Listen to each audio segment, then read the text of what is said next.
नमस्कार, प्रभा साक्षी देख रहे हैं आप। आपके साथ मैं हूं अंकित सिंह।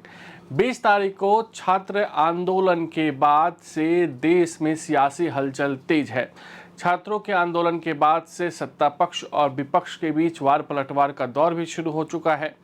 हमने सुबह भी आपको बताया था कि कैसे विपक्ष और सरकार के नेताओं की ओर से एक दूसरे पर आरोप लगाए जा रहे हैं, लेकिन दिल्ली से निकलकर ये प्रोटेस्ट अब अलग अलग राज्यों में भी पहुंच गया है।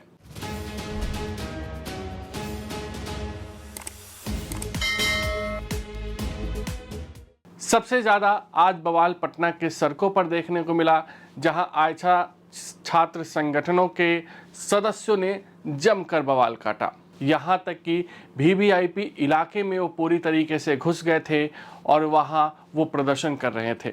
काफ़ी मशक्क़त के बाद पुलिस उन्हें वहां से निकालने में कामयाब रही, लेकिन वीडियो रिकॉर्ड किए जाने तक वे लगातार सड़कों पर ही प्रदर्शन कर रहे हैं।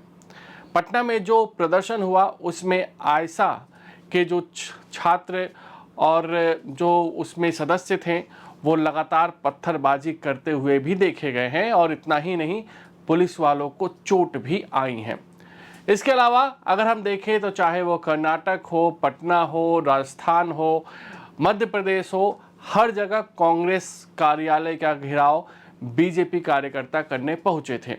ऐसा इसलिए हुआ है क्योंकि बीजेपी के जो सदस्य हैं, बीजेपी के जो कार्यकर्ता हैं, वो कल प्रधानमंत्री आवास घेराव करने का जो राहुल गांधी का फैसला था उसका विरोध कर रहे हैं, और इसी विरोध की वजह से वो लगातार अलग अलग राज्यों में कांग्रेस कार्यालय को घेरने की कोशिश कर रहे हैं। तमाम राज्यों से जो तस्वीरें आई हैं उसमें हमने देखा है कि इन विरोध प्रदर्शनों को रोकने के लिए पुलिस की ओर से लाठीचार्ज भी किया गया है, वाटर कैनन का इस्तेमाल भी किया गया है।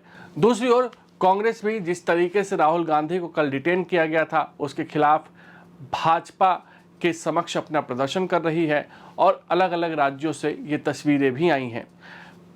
खास करके अगर बिहार की हम बात करें तो बिहार में कांग्रेस और बीजेपी के कार्यकर्ताओं में ज़बरदस्त तरीके से लाठीबाजी भी देखने को मिली। दोनों दलों के कार्यकर्ता एक दूसरे पर जमकर लाठी मार रहे थे और अपना विरोध दर्ज करा रहे थे। इन सब के बीच रक्षा मंत्री राजनाथ सिंह का बयान आया है।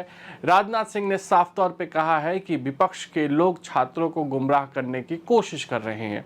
उन्होंने ये भी कहा है कि सरकार छात्रों की सुनवाई कर रही है, सरकार छात्रों के मसले पर चिंतित है, और सरकार छात्रों की जो समस्याएं हैं उसका समाधान करने की कोशिश कर रही है। दूसरी ओर अभिजीत दीपके की बात करें तो वो अभी भी जंतर मंतर पर बैठे हुए हैं।